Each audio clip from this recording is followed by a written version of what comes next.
경북의 오래된 한옥마을. 아침 공기는 서늘했습니다. 새벽 5시가 채 되기 전 골목 어딘가에서 닭이 울어댔죠. 닭 울음소리에 맞춰 일어나는 사람이 있었습니다. 바로 78살의 박노인이었습니다. 평생을 군인으로 살아온 박노인은 은퇴한 지 10년이 넘었지만 여전히 새벽 기상이 몸에 배어 있었죠. 침대에서 일어나 허리를 한번 펴고 낡은 군복 바지를 입은 뒤 마당으로 나섰습니다. 마당에는 빗자루가 늘 같은 자리에 놓여 있었습니다. 박노인은 빗자루를 집어들고 천천히 마당을 쓸기 시작했죠. 쓸고 또 쓸었습니다. 마치 의식을 치르듯 한 번도 거르지 않았습니다. 낙엽이 떨어진 날도, 비가 온 다음 날도, 눈이 내린 겨울 아침에도 박노인은 마당을 쓸었습니다.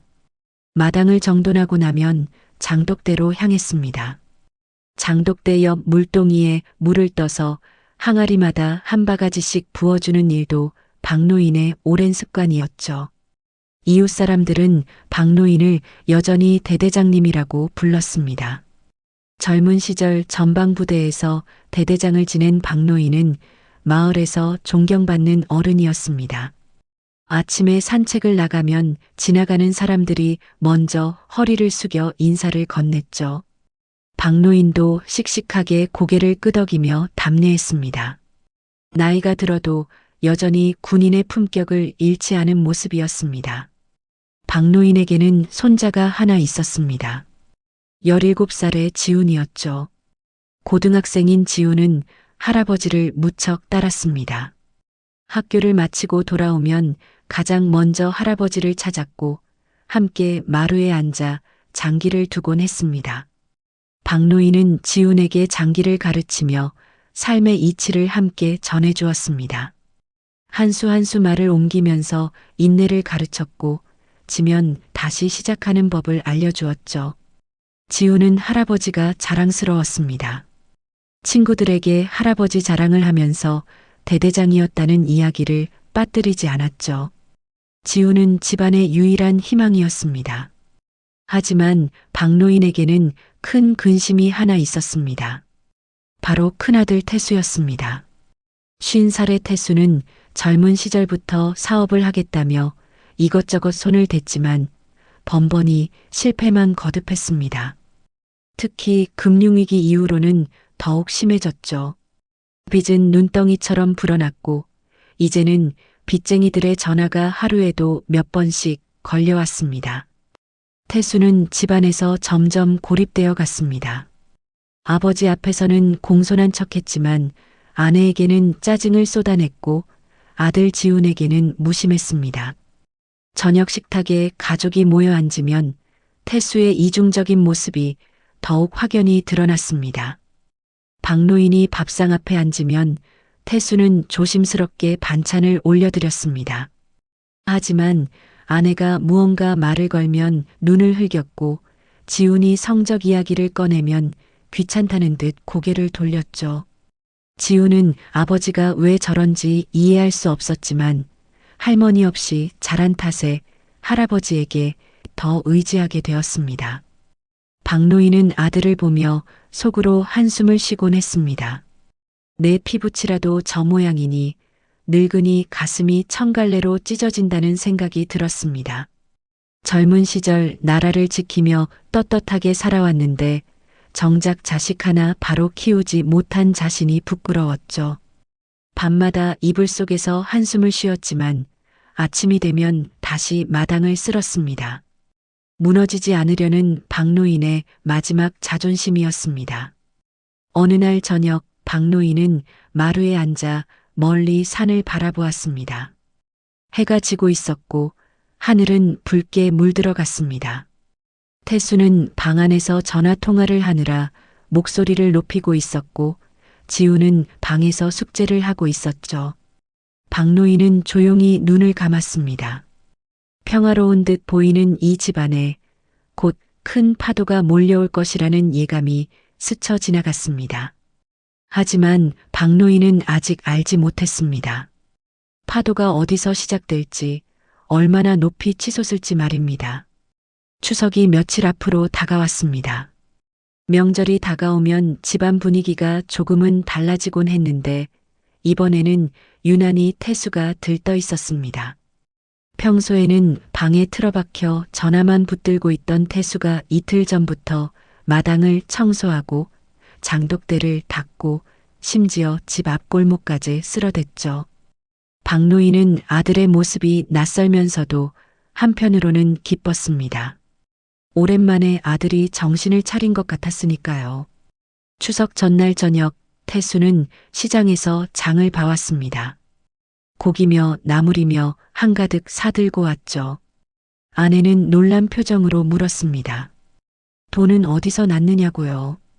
태수는 웃으며 대수롭지 않게 말했습니다. 친구한테 조금 빌렸다고 명절인데 이 정도는 해야 한다고 말이죠. 아내는 미심쩍은 표정이었지만 더 이상 묻지 않았습니다. 어차피 물어봐도 제대로 된 대답이 나올 리 없다는 걸 알고 있었으니까요. 저녁 무렵 태수는 직접 상을 차렸습니다. 평소에는 손가락 하나 까딱하지 않던 사람이 앞치마까지 두르고 부엌을 드나들었죠. 전을 부치고 나물을 무치고 고기를 구웠습니다. 지우는 신기한 듯 아버지를 바라보았습니다. 아버지가 저렇게 부지런한 사람이었나 싶었죠. 박노인도 마루에 앉아 아들의 뒷모습을 지켜보았습니다. 뭔가 이상하다는 생각이 들었지만 일단은 지켜보기로 했습니다. 상이 차려지고 가족이 모여 앉았습니다. 태수는 아버지 앞에 술병과 잔을 놓았습니다. 막걸리였습니다. 박노인이 젊은 시절 즐겨 마시던 술이었죠. 태수는 공손하게 술을 따르며 말했습니다. 아버지, 오늘만은 저랑 한잔 하셔야죠. 아버지 건강을 빌며 한잔 올립니다. 목소리에는 묘한 긴장감이 섞여 있었습니다. 박노인은 고개를 저었습니다. 내 몸 상태 알지 않나? 술은 안 된다. 박노인의 목소리는 단호했습니다. 사실 박노인은 몇 달 전 병원에서 간 수치가 좋지 않다는 말을 들었습니다. 의사는 술을 절대 입에 대지 말라고 경고했죠. 조금이라도 마시면 치명적일 수 있다고 했습니다. 박노인은 그 말을 가슴에 새겨두고 있었습니다. 하지만 태수는 물러서지 않았습니다. 아버지, 딱 한 잔만요. 명절인데 이 정도는 괜찮지 않겠습니까? 태수의 목소리에는 간절함이 묻어났습니다. 박노인은 의아했습니다. 아들이 왜 이렇게까지 술을 권하는지 이해할 수 없었죠. 평소 같으면 아버지 건강을 핑계로 술자리를 피하던 아들이었는데 말입니다. 바로 그때 지훈의 휴대전화가 울렸습니다. 식탁 위에 놓인 휴대전화 화면에는 비공개 번호라고 표시되어 있었죠. 지훈은 이상하다는 표정으로 전화를 받았습니다. 여보세요. 지훈의 목소리는 조심스러웠습니다.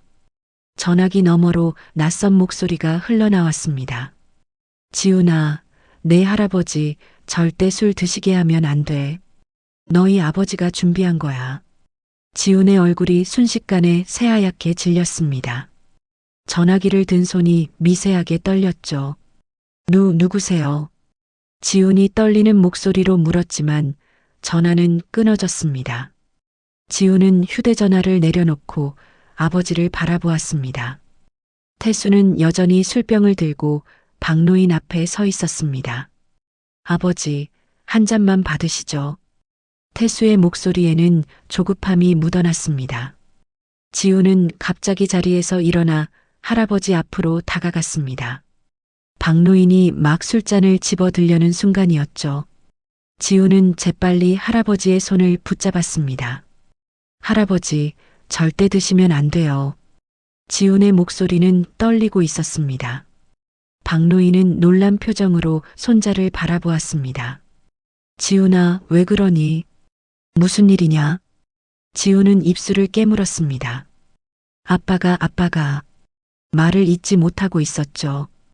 태수는 아들을 노려보며 소리쳤습니다. 야, 내가 지금 뭐 하는 거야? 할아버지 술 한 잔 드시는데 왜 난리야? 태수의 목소리는 날카로웠습니다. 하지만 지우는 물러서지 않았습니다. 할아버지 손을 더욱 꽉 붙잡으며 고개를 저었습니다. 박노인은 두 사람을 번갈아 보았습니다. 무언가 심상치 않은 일이 벌어지고 있다는 걸 직감했습니다. 식탁 위에 술병과 잔, 유난히 들떠있던 아들의 모습, 그리고 지금 손자의 창백한 얼굴, 모든 것이 이상했습니다. 박노인은 천천히 술잔을 내려놓았습니다. 그리고 조용히 입을 열었습니다. 태수야, 무슨 일이냐? 아버지한테 솔직히 말해보거라.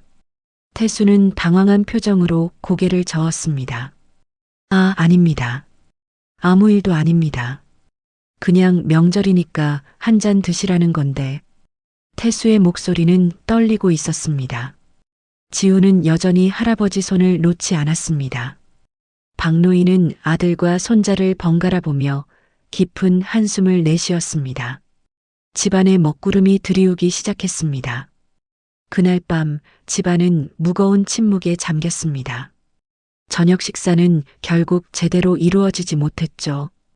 태수는 술병을 들고 자기 방으로 들어가 버렸고 박노인은 마루에 앉아 먼 산만 바라보았습니다. 지우는 방으로 돌아왔지만 잠을 이룰 수 없었습니다. 비공개 번호로 걸려온 그 전화가 계속 머릿속을 맴돌았죠. 너희 아버지가 준비한 거야. 그 말이 무슨 뜻인지 지우는 알 것 같으면서도 믿고 싶지 않았습니다. 한밤중이 되어서야 지우는 결심했습니다. 직접 확인해 봐야 한다고 생각했죠. 지우는 조심스럽게 방문을 열고 복도로 나왔습니다. 아버지 방에서는 코 고는 소리가 들려왔습니다. 술을 마시고 잠든 모양이었죠. 지우는 숨을 죽이며 아버지 방문 앞에 섰습니다. 손잡이를 천천히 돌렸습니다. 삐걱 소리가 나지 않도록 조심스럽게 문을 열었죠. 방 안으로 들어서자 어둠 속에서 아버지의 코 고는 소리만 들렸습니다. 지우는 휴대전화 불빛을 켜고 책상 쪽으로 다가갔습니다. 책상 위에는 서류들이 어지럽게 널려 있었죠. 독촉장, 빈문서, 법원 통지서. 지우는 하나하나 살펴보았습니다. 빚의 규모가 상상 이상이었습니다.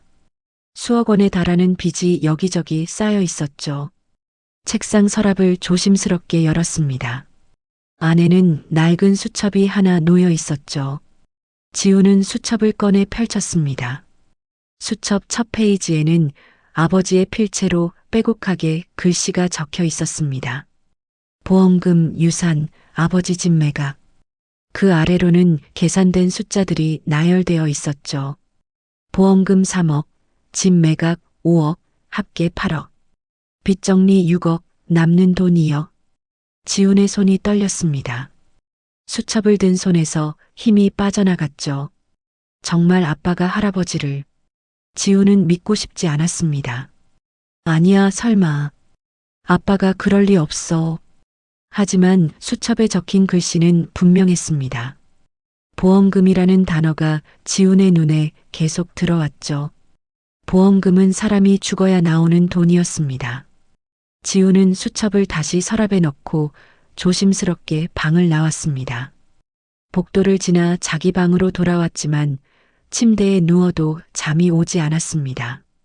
천장만 멍하니 바라보았죠. 할아버지 얼굴이 떠올랐습니다. 매일 새벽 마당을 쓸고 장독대에 물을 붓고 자신에게 장기를 가르쳐 주던 할아버지. 지훈의 눈에서 눈물이 흘러내렸습니다. 한편 박노인도 잠들지 못하고 있었습니다. 마루에 앉아 밤하늘의 별을 바라보았죠. 오늘 저녁 일이 계속 마음에 걸렸습니다. 아들이 왜 그렇게까지 술을 권했는지, 손자는 왜 그렇게 필사적으로 막았는지, 뭔가 숨겨진 일이 있다는 느낌이 들었습니다. 그때 태수의 방에서 전화벨 소리가 들려왔습니다.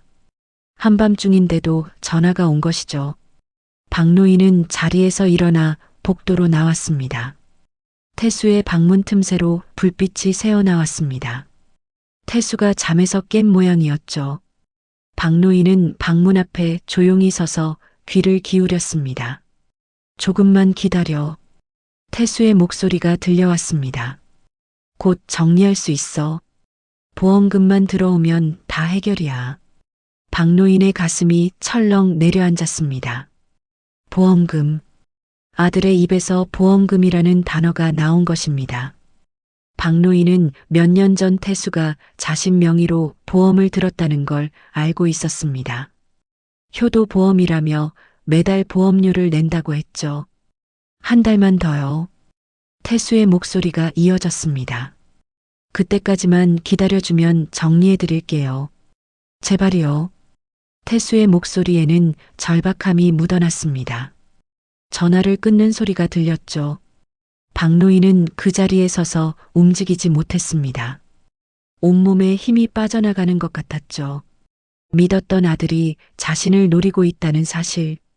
박노인은 받아들일 수 없었습니다. 평생 나라를 지키며 살아온 군인이었습니다. 전쟁터에서도 총탄을 피해 살아남았죠.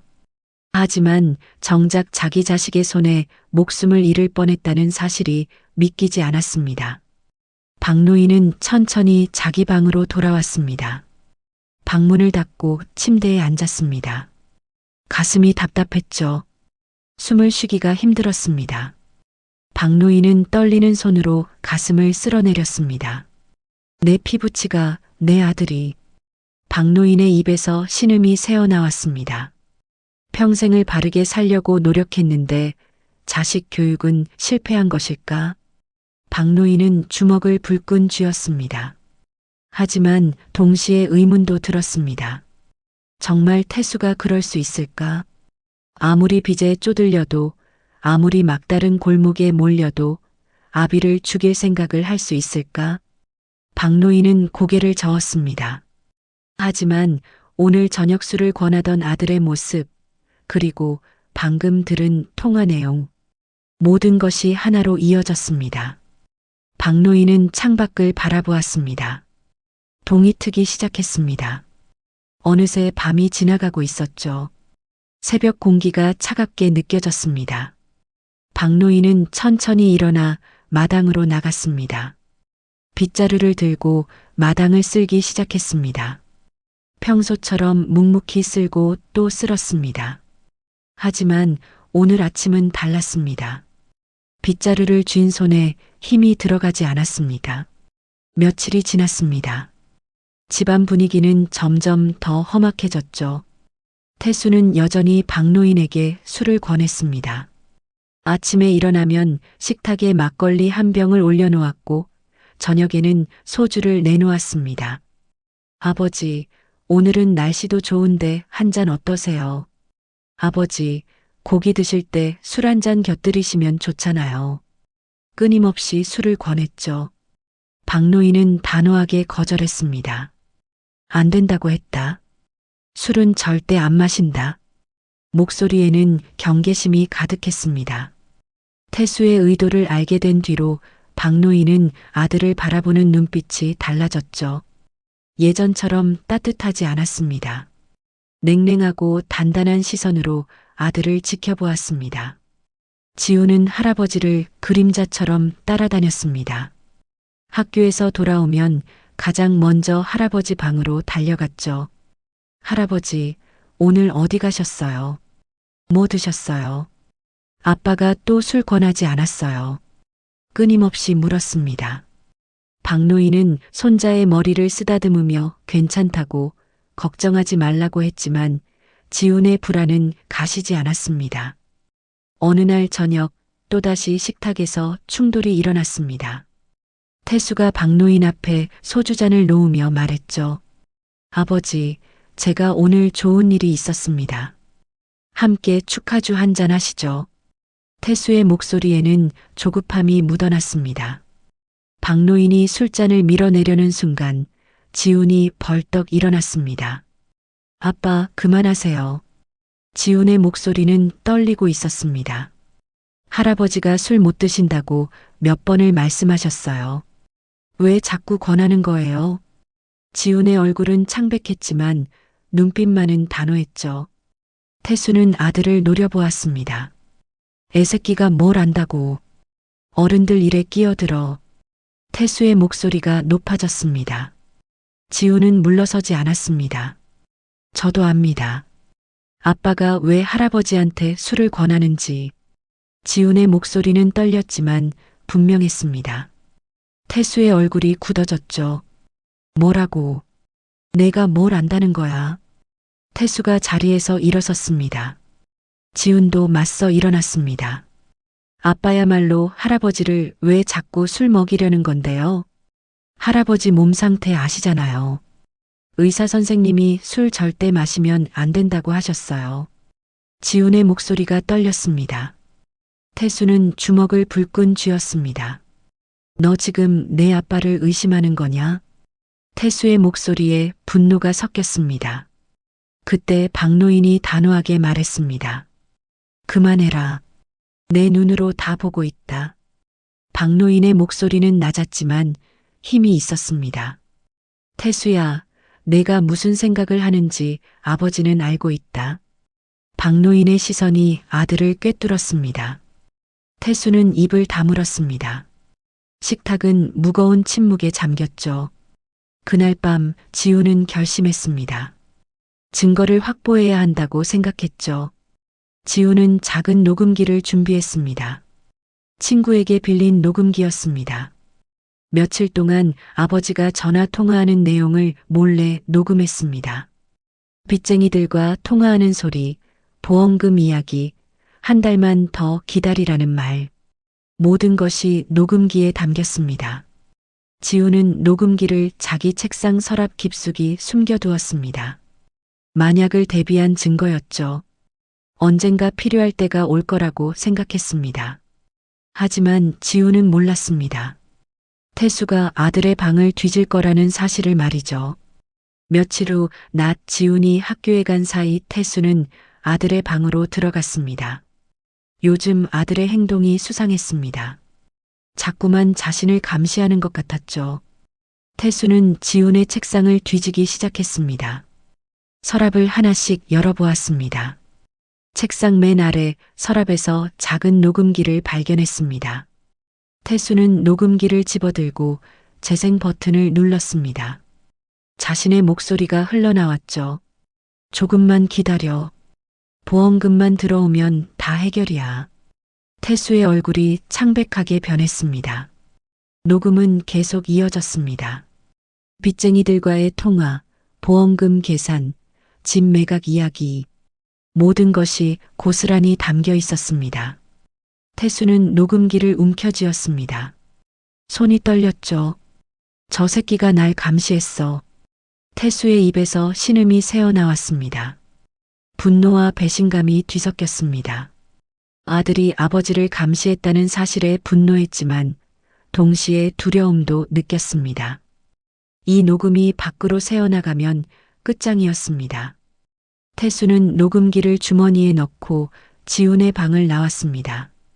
거실로 가서 소파에 털썩 주저앉았죠. 머릿속이 복잡했습니다. 아들마저 자신을 의심하고 있었습니다. 아내도 아버지도 이제 아들까지. 태수는 사방이 막힌 기분이었습니다. 저녁 무렵 지훈이 학교에서 돌아왔습니다. 현관문을 열고 들어서는데 거실에 아버지가 앉아 있었죠. 태수는 지훈을 똑바로 쳐다보았습니다. 지훈아, 여기 와봐라. 태수의 목소리는 낮고 차가웠습니다. 지훈은 불길한 예감이 들었습니다. 천천히 거실로 들어갔죠. 태수는 주머니에서 녹음기를 꺼내 탁자 위에 던졌습니다. 이게 뭐냐? 태수의 목소리에 분노가 섞였습니다. 지훈의 얼굴이 하얗게 질렸습니다. 내가 아빠를 감시했어. 녹음까지 했어. 태수가 자리에서 일어섰습니다. 지훈은 한 걸음 뒤로 물러섰습니다. 집안에 폭풍이 몰아치기 시작했습니다. 그날 밤 하늘에서 천둥 소리가 울렸습니다. 폭풍이 몰아치기 시작했죠. 빗줄기가 거세게 지붕을 때렸고 바람은 창문을 흔들어댔습니다. 태수는 거실 소파에 앉아 소주병을 비우고 있었습니다. 벌써 2병째였죠. 테이블 위에는 녹음기가 놓여 있었습니다. 태수는 녹음기를 보며 또 한 잔을 들이켰습니다. 지우는 방 안에 숨어 있었습니다. 아버지가 술을 마시며 중얼거리는 소리가 문틈으로 새어들어왔죠. 끝났어. 다 끝났어. 태수의 목소리는 절망에 가득 차 있었습니다. 지우는 두려웠습니다. 아버지가 술에 취하면 어떤 일을 저지를지 알 수 없었죠. 지우는 조용히 방문을 열고 할아버지 방으로 가려고 했습니다. 하지만 복도에 나서자마자 태수와 마주쳤습니다. 태수는 비틀거리며 서 있었죠. 눈이 충혈되어 있었고 입에서는 술 냄새가 진동했습니다. 어디 가냐? 태수가 아들의 팔을 붙잡았습니다. 지우는 팔을 빼려고 했지만 태수의 힘이 생각보다 셌습니다. 아빠 놔주세요. 지훈의 목소리가 떨렸습니다. 태수는 아들을 놓아주지 않았습니다. 넌 아빠가 나쁜 사람이라고 생각하지. 그렇지. 태수의 목소리에 자조가 섞였습니다. 지훈은 대답하지 않았습니다. 태수는 쓴웃음을 지었죠. 그래, 맞아. 아빠는 나쁜 사람이야. 하지만 아빠도 살고 싶어. 태수가 아들의 팔을 놓았습니다. 지우는 재빨리 할아버지 방으로 뛰어갔습니다. 박노인은 마루에 앉아 빗소리를 듣고 있었습니다. 폭풍우가 몰아치는 밤이었지만 박노인의 마음은 더 큰 폭풍 속에 있었습니다. 아들이 술을 마시며 집안을 배회하는 소리가 들렸죠. 뭔가 일이 터질 것 같은 불길한 예감이 들었습니다. 지훈이 마루로 뛰어왔습니다. 할아버지, 아빠가 술을 너무 많이 드셨어요. 지훈의 목소리는 다급했습니다. 박노인은 고개를 끄덕였습니다. 알고 있다. 걱정하지 마라. 박노인의 목소리는 차분했지만 손은 미세하게 떨리고 있었습니다. 밤이 깊어갈수록 태수의 상태는 더욱 나빠졌습니다. 술을 계속 마셨고 혼잣말을 중얼거렸죠. 아버지, 아버지. 태수는 비틀거리며 마루로 나왔습니다. 박노인과 지우는 태수를 바라보았습니다. 태수의 눈에서 눈물이 흘러내리고 있었죠. 아버지, 저 좀 봐주세요. 태수가 마루에 주저앉았습니다. 목소리는 흐느낌으로 가득했습니다. 저도 이제 끝입니다. 빚쟁이들이 집까지 압류하려고 해요. 태수의 몸이 흔들렸습니다. 박노인은 아들을 내려다보았습니다. 표정은 굳어 있었죠. 태수는 고개를 들어 아버지를 바라보았습니다. 눈물과 빗물이 뒤섞인 얼굴이었습니다. 아버지가 가셔야 저도 삽니다. 태수의 입에서 그 말이 튀어나왔습니다. 순간 마루는 얼어붙은 듯 고요해졌습니다. 천둥 소리만 크게 울려 퍼졌죠. 박노인의 얼굴이 일그러졌습니다. 분노가 치밀어 올랐습니다. 내 입에서 그런 말이 나오느냐? 박노인의 목소리가 떨렸습니다. 내가 인간이냐? 아비를 죽여서 빚을 갚겠다는 게 아들이 할 말이냐? 박노인의 주먹이 불끈 쥐어졌습니다. 평생을 참아온 분노가 터져나왔죠. 태수는 울부짖었습니다. 아버지는 모르세요. 제가 얼마나 힘든지. 하루하루가 지옥이에요. 빚쟁이들한테 쫓기고 아내한테 무시당하고 아들한테까지 감시당하고. 태수의 목소리는 절규에 가까웠습니다. 저도 살고 싶어요. 제발이요. 박노인은 자리에서 일어났습니다. 온몸이 떨렸죠. 그래서 내 아비를 죽이겠다는 거냐? 보험금 받아서 빚 갚고 편하게 살겠다는 거냐? 박노인의 목소리에는 실망과 분노가 뒤섞여 있었습니다. 태수는 대답하지 못했습니다.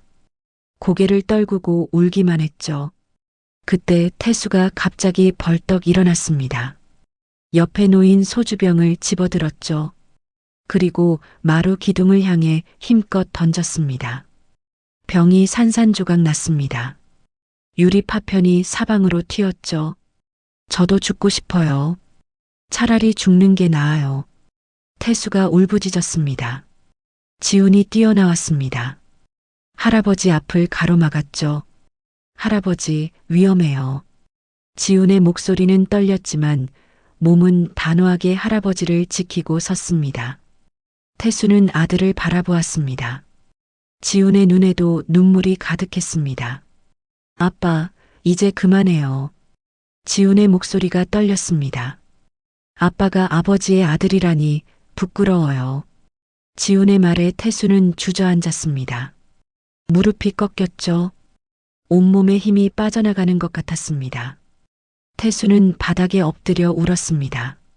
박노인은 아들을 내려다보았습니다. 가슴이 찢어지는 것 같았죠. 평생을 키운 자식이 이 지경이 되었습니다. 박노인도 눈가가 붉어졌습니다. 하지만 눈물을 흘리지는 않았습니다. 군인으로 살아온 자존심이 눈물을 막았죠. 폭풍우는 더욱 거세졌습니다. 바람이 문을 두드리고 빗줄기가 마당을 때렸습니다. 집안은 산산조각이 난 듯했습니다. 아버지와 아들, 그리고 손자. 세 사람은 각자의 자리에서 절망에 빠져 있었습니다. 가족이라는 이름은 이제 아무 의미가 없어 보였죠. 지훈은 할아버지를 부축했습니다. 할아버지, 방으로 들어가세요. 박노인은 고개를 끄덕였습니다. 천천히 자리에서 일어났죠. 태수는 여전히 바닥에 엎드려 흐느끼고 있었습니다. 박노인은 아들을 한 번 더 바라보았습니다. 그리고 돌아서서 방으로 들어갔습니다. 긴 밤이었습니다.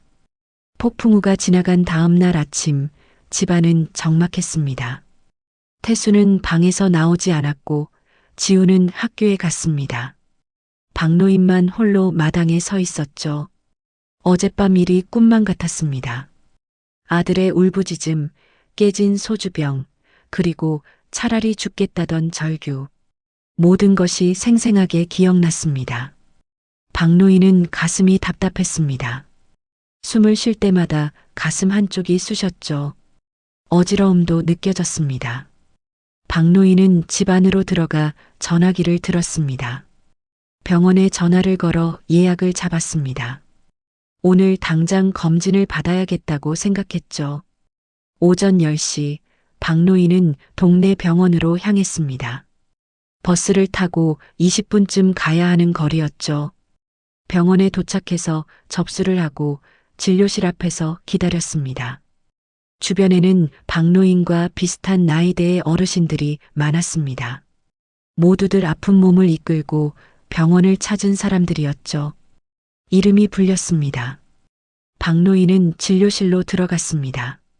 담당 의사는 50대 중반의 남자였죠. 박노인을 보자 놀란 표정을 지었습니다.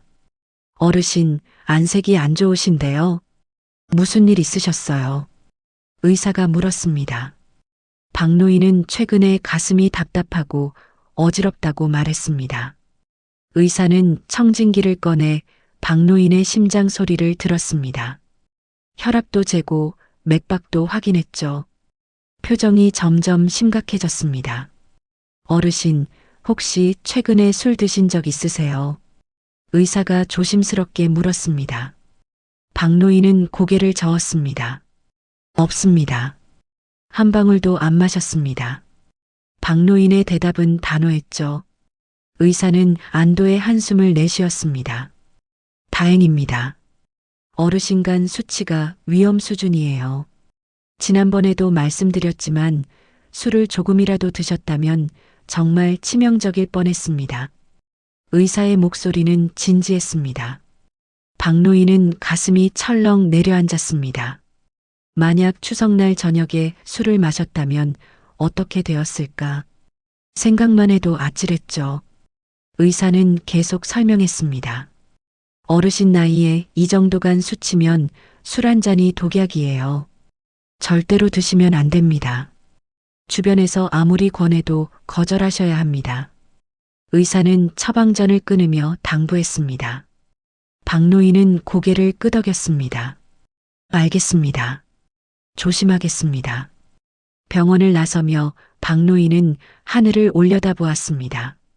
구름 한 점 없는 맑은 하늘이었습니다. 어제의 폭풍우가 거짓말처럼 사라졌죠. 박노인은 천천히 집으로 향했습니다.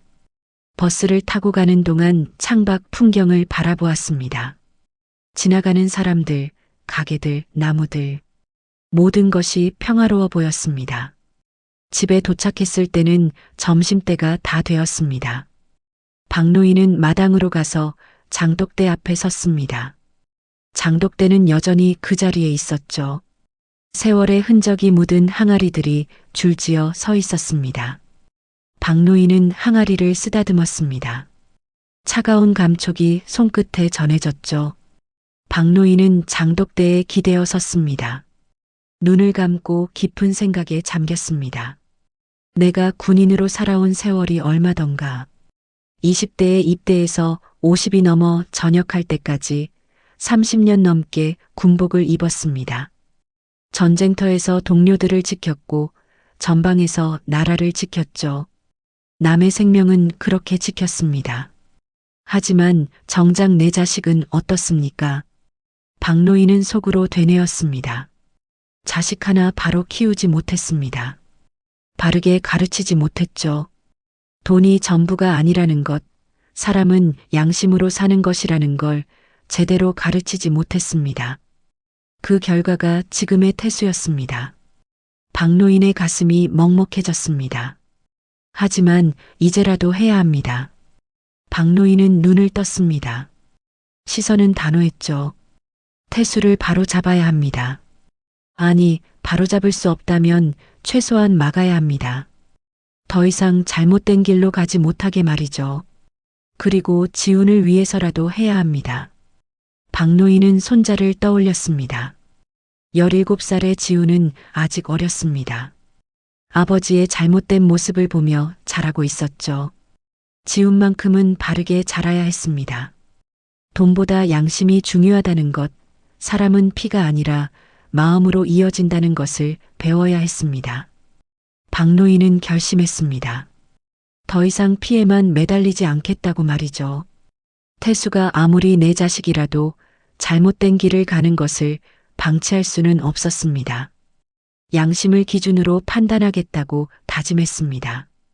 아들이라는 이유로 눈 감아주던 시대는 끝났습니다. 박노인은 장독대에서 물동이를 들어 항아리에 물을 부었습니다. 찰랑찰랑 물소리가 고요한 마당에 울려 퍼졌죠. 물을 부으며 박노인은 마음을 정리했습니다. 앞으로 어떤 일이 벌어지든 흔들리지 않겠다고 다짐했습니다. 집안에서 태수가 문을 여는 소리가 들렸습니다. 태수가 방에서 나온 모양이었죠. 박노인은 뒤를 돌아보지 않았습니다. 계속 물을 부었습니다. 태수는 마루에 서서 아버지의 뒷모습을 바라보았습니다. 입을 열려다가 닫았죠. 무슨 말을 해야 할지 몰랐습니다. 박노인은 물 붓기를 마쳤습니다. 물동이를 내려놓고 천천히 돌아섰죠. 태수와 눈이 마주쳤습니다. 태수의 눈은 충혈되어 있었고 얼굴은 수척했습니다. 박노인은 아들을 똑바로 바라보았습니다. 표정에는 더 이상 망설임이 없었습니다. 태수는 시선을 피했습니다. 아버지의 눈빛이 두려웠죠. 어제와는 다른 눈빛이었습니다. 더 이상 자식을 바라보는 아버지의 눈이 아니었습니다. 잘못을 판단하는 군인의 눈이었죠. 태수는 고개를 떨구고 다시 방으로 들어갔습니다. 박노인은 한숨을 내쉬었습니다. 이제 시작입니다. 진짜 싸움은 지금부터였죠. 박노인은 마당을 천천히 걸었습니다. 해가 중천에 떠 있었습니다. 따스한 햇살이 마당을 비추고 있었죠. 박노인은 그 햇살 속에 서서 눈을 감았습니다. 앞으로 올 시련을 준비하는 시간이었습니다. 며칠 후, 그날은 마침내 찾아왔습니다. 오후 2시쯤이었죠. 집 앞에 낯선 차 2대가 멈춰 섰습니다. 차에서 남자 4명이 내렸습니다. 모두 검은색 정장을 입고 있었죠. 선글라스를 낀 남자들의 표정은 차갑고 단호했습니다. 빚쟁이들이었습니다. 마당에서 빗자루질을 하던 박노인은 남자들을 보았습니다. 남자들은 대문을 열고 마당으로 들어왔죠. 앞장선 남자가 입을 열었습니다. 태수 씨 계십니까? 목소리는 낮았지만 위협적이었습니다. 박노인은 빗자루를 내려놓고 남자들 앞에 섰습니다. 무슨 일이십니까? 남자는 박노인을 훑어보았습니다. 태수 씨 아버님이시군요. 태수 씨 좀 불러주시죠. 남자의 말투는 공손했지만 눈빛은 그렇지 않았습니다. 박노인은 고개를 끄덕였습니다. 잠시만 기다리십시오. 박노인은 집 안으로 들어가 태수를 불렀습니다. 태수는 방에서 나왔습니다. 마당에 선 남자들을 보자 얼굴이 하얗게 질렸죠. 발걸음이 무거웠습니다. 천천히 마당으로 나갔습니다. 남자들은 태수를 에워쌌습니다. 태수 씨, 오늘이 마지막 날입니다. 앞장섰던 남자가 말했습니다. 더 이상 기다릴 수 없어요. 태수는 떨리는 목소리로 대답했습니다. 조금만 더 기다려 주십시오. 곧 해결됩니다. 하지만 남자는 고개를 저었습니다. 그 말 벌써 몇 번째 들었습니다. 이제 끝입니다. 남자가 손짓을 하자 다른 남자들이 태수의 팔을 붙잡았습니다. 박노인이 앞으로 나섰습니다. 뭘 하시는 겁니까? 박노인의 목소리에 힘이 실렸습니다. 남자는 박노인을 바라보았습니다. 태수 씨가 갚아야 할 빚이 6억이 넘습니다. 더 이상 기다릴 수 없어서 데려가려는 겁니다. 남자의 말에 박노인은 놀랐습니다. 6억이라는 숫자가 귓가를 때렸죠. 태수를 놓으시오. 박노인이 단호하게 말했습니다. 남자들은 웃었습니다. 어르신, 비켜주십시오. 이건 태수 씨 문제입니다. 남자가 말했지만 박노인은 물러서지 않았습니다. 이 집은 내 피땀으로 지킨 곳이오. 박노인의 목소리가 울렸습니다. 내 아들을 데려가려면 내 앞을 먼저 넘어야 할 것이오. 남자들은 당황한 표정이었습니다. 78살의 노인이 이렇게 당당하게 맞서리라고는 예상하지 못했죠. 앞장선 남자는 잠시 생각하더니 입을 열었습니다. 그럼 대신 내놓으시죠. 돈이든 집이든. 남자의 말에 박노인은 굳은 표정으로 서 있었습니다. 바로 그때 학교에서 돌아온 지훈이 대문으로 들어섰습니다. 마당의 광경을 본 지훈은 가방을 내던지고 달려왔죠. 무슨 일이에요? 지훈의 목소리는 떨렸습니다. 남자들은 지훈을 보고 비켜서라는 손짓을 했습니다. 하지만 지훈은 할아버지 옆에 섰습니다. 지훈은 주머니에서 작은 물건을 꺼냈습니다. 녹음기였죠. 남자들이 빼앗아간 줄 알았던 그 녹음기가 아니었습니다. 지훈은 미리 복사본을 만들어 두었던 것입니다. 지훈은 녹음기를 높이 들었습니다. 이건 경찰에 제출할 겁니다. 지훈의 목소리는 떨렸지만 단호했습니다. 남자들은 의아한 표정으로 지훈을 바라보았습니다. 뭔데요? 앞장선 남자가 물었습니다. 지훈은 숨을 깊이 들이마셨습니다. 아빠가 할아버지 목숨을 노린 증거예요. 보험금을 타려고 할아버지한테 술을 먹이려고 했어요. 지훈의 말에 남자들의 표정이 변했습니다. 태수는 무릎이 꺾였습니다. 마당 바닥에 주저앉았죠. 아버지. 태수의 목소리가 떨렸습니다. 용서해 주세요. 태수는 박노인을 올려다보았습니다. 눈에서 눈물이 흘러내렸죠. 전 그냥 살고 싶었을 뿐인데. 태수의 목소리는 흐느낌으로 가득했습니다. 박노인은 아들을 내려다보았습니다. 가슴이 미어지는 것 같았지만 표정은 단단했습니다. 살고 싶어서 아비를 죽이려 했다는 게 변명이 되느냐? 박노인의 목소리는 차갑고 낮았습니다. 태수는 대답하지 못하고 울기만 했죠. 남자들은 서로를 바라보았습니다. 상황이 예상과 완전히 달랐습니다. 앞장선 남자가 한숨을 내쉬었습니다. 태수 씨, 이 정도였습니까? 남자의 목소리에도 실망이 묻어났습니다. 돈 때문에 부모를 해치려 했다니. 남자는 고개를 저었죠. 지우는 녹음기를 꽉 쥐었습니다. 아빠를 이렇게까지 만들고 싶지 않았지만 할아버지를 지켜야 했습니다. 지훈의 눈에서도 눈물이 흘러내렸죠. 남자들은 태수를 붙잡았던 손을 놓았습니다. 경찰에 넘기는 게 낫겠네요. 남자가 말했습니다. 박노인이 손을 들어 말렸습니다. 잠깐만 기다리시오. 박노인은 남자들을 바라보았습니다. 빚은 제가 책임지겠소. 박노인의 말에 모두가 놀랐습니다. 태수도 지훈도 남자들도 박노인을 바라보았죠. 아버지. 태수가 떨리는 목소리로 불렀습니다.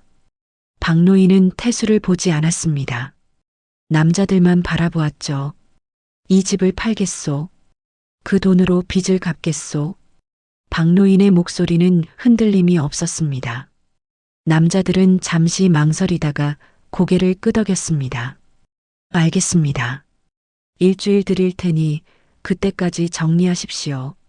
남자들은 차를 타고 떠났습니다. 마당에는 박노인과 태수 그리고 지훈만 남았죠. 태수는 여전히 바닥에 주저앉아 울고 있었습니다. 박노인은 아들을 내려다보았습니다. 일어나거라. 박노인의 목소리는 냉정했습니다.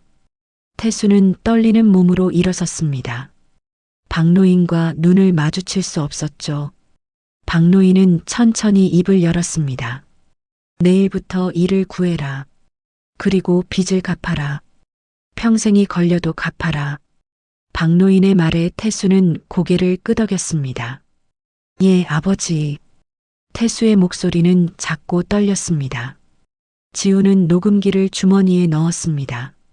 할아버지 손을 잡았죠. 박노인은 손자의 손을 꽉 잡아주었습니다. 따뜻했습니다. 지우는 안도의 한숨을 내쉬었습니다. 폭풍은 지나갔습니다. 하지만 상처는 깊었습니다. 석 달이 흘렀습니다. 계절은 가을에서 겨울로 넘어가고 있었죠. 태수는 달라져 있었습니다. 매일 새벽 5시에 일어나 작은 공장으로 출근했습니다. 동네 외곽에 있는 플라스틱 부품 공장이었죠. 일은 고되고 힘들었지만 태수는 불평하지 않았습니다. 기계 앞에 서서 묵묵히 일했습니다. 손에 기름때가 묻고 허리가 아파도 참았습니다. 이제는 도망칠 곳이 없다는 걸 알았으니까요. 박노인은 여전히 새벽에 일어나 마당을 쓸었습니다. 장독대에 물을 부었죠. 하지만 마당 한쪽에는 변화가 있었습니다. 작은 화단이 생겼습니다. 지훈과 함께 만든 화단이었죠. 노란색, 하얀색, 분홍색 국화가 화단을 가득 채우고 있었습니다. 어느 토요일 오후 박노인과 지훈은 화단 앞에 나란히 앉아 국화를 돌보고 있었습니다. 따스한 햇살이 두 사람을 비추고 있었죠. 박노인이 조용히 입을 열었습니다. 지훈아, 사람은 피로만 이어지지 않는다. 박노인의 목소리는 부드러웠습니다. 진심과 양심이 이어져야 한다. 내가 그걸 보여줬다. 지훈의 가슴이 뭉클했습니다. 할아버지, 저도 피가 아니라 마음으로 가족을 지킬 거예요. 지훈의 목소리는 떨렸지만 단호했습니다. 박노인은 손자의 머리를 쓰다듬었습니다. 그래, 잘했다. 박노인이 속삭였습니다. 바로 그때 저 멀리서 누군가 걸어오는 모습이 보였습니다. 태수였습니다. 공장에서 퇴근하는 길이었죠. 작업복을 입은 태수의 모습은 예전과 완전히 달랐습니다. 어깨는 처져 있었지만 걸음걸이는 묵묵하고 단단했습니다. 태수는 대문을 열고 마당으로 들어왔습니다. 아버지와 아들이 화단에 앉아 있는 모습을 보았죠. 태수는 멈춰섰습니다. 가슴이 먹먹했습니다. 몇 달 전만 해도 상상할 수 없었던 평화로운 광경이었습니다. 태수는 천천히 다가갔습니다. 박노인은 고개를 들어 아들을 바라보았습니다. 태수와 눈이 마주쳤죠. 태수는 고개를 숙였습니다. 아버지. 태수의 목소리는 작고 떨렸습니다. 박노인은 천천히 자리에서 일어났습니다. 왔느냐? 박노인이 말했습니다. 목소리는 단단했지만 예전처럼 차갑지는 않았습니다. 태수는 주머니에서 봉투 하나를 꺼냈습니다. 떨리는 손으로 아버지께 건넸죠. 아버지, 이번 달 월급입니다. 빚 갚는데 보태주세요. 박노인은 봉투를 받아들었습니다. 무겁게 느껴졌습니다. 돈의 무게가 아니라 아들의 진심이 무거웠죠.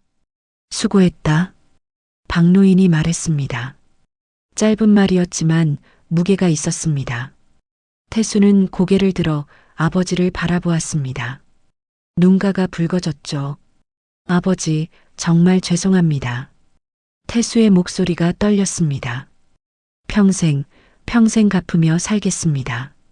박노인은 아들을 똑바로 바라보았습니다. 잠시 침묵이 흘렀습니다. 그리고 박노인은 천천히 고개를 끄덕였습니다. 알겠다. 그 마음 잊지 마라. 박노인의 목소리에는 더 이상 분노가 없었습니다. 실망도 없었습니다. 대신 조심스러운 희망이 담겨 있었죠. 지훈이 자리에서 일어났습니다. 아버지에게 다가갔죠. 아빠, 저도 아르바이트 구할게요. 같이 빚 갚아요. 지훈의 목소리는 밝았습니다. 태수는 아들을 바라보았습니다. 눈물이 터져 나왔습니다. 지훈아, 미안하다. 아빠가 정말 미안하다. 태수는 아들을 끌어안았습니다. 지훈도 아버지를 꼭 안았죠. 오랜만이었습니다. 아버지와 아들이 이렇게 안아본 게 말이죠. 박노인은 두 사람을 바라보았습니다. 눈가가 촉촉해졌습니다. 평생 흘리지 않던 눈물이 흐를 것 같았죠. 하지만 박노인은 참았습니다. 대신 미소를 지었습니다. 해가 기울고 있었습니다. 석양이 마당을 붉게 물들였죠. 박노인은 두 사람을 바라보다가 천천히 돌아섰습니다. 마당을 걸어 장독대 앞으로 갔습니다. 물동이를 들어 항아리에 물을 부었습니다. 찰랑찰랑 물소리가 고요한 마당에 울려 퍼졌죠. 태수와 지우는 아버지의 뒷모습을 바라보았습니다. 늙은 등이었지만 여전히 꼿꼿했습니다. 군인으로 평생을 살아온 사람의 등이었죠. 태수는 아들의 손을 잡았습니다. 지훈아, 할아버지처럼 살아야 한다. 태수가 속삭였습니다. 네, 아빠. 지훈이 대답했습니다. 박노인은 물 붓기를 마쳤습니다. 물동이를 내려놓고 하늘을 올려다보았죠. 노을이 참 아름다웠습니다. 구름 사이로 햇살이 새어나왔습니다. 박노인은 깊은 숨을 들이마셨습니다. 가슴이 시원했습니다. 깊은 상처가 남았습니다. 쉽게 아물지 않을 상처였죠. 하지만 그럼에도 불구하고 가족은 새로운 방식으로 다시 이어지고 있었습니다. 피가 아니라 양심으로, 진심으로 이어지는 가족이었습니다. 박노인과 지훈이 만든 새로운 가족의 모습이었죠. 태수도 조금씩 그 안으로 들어오고 있었습니다. 저녁 무렵 세 사람은 마루에 나란히 앉았습니다. 석양을 함께 바라보았죠. 아무도 말하지 않았습니다.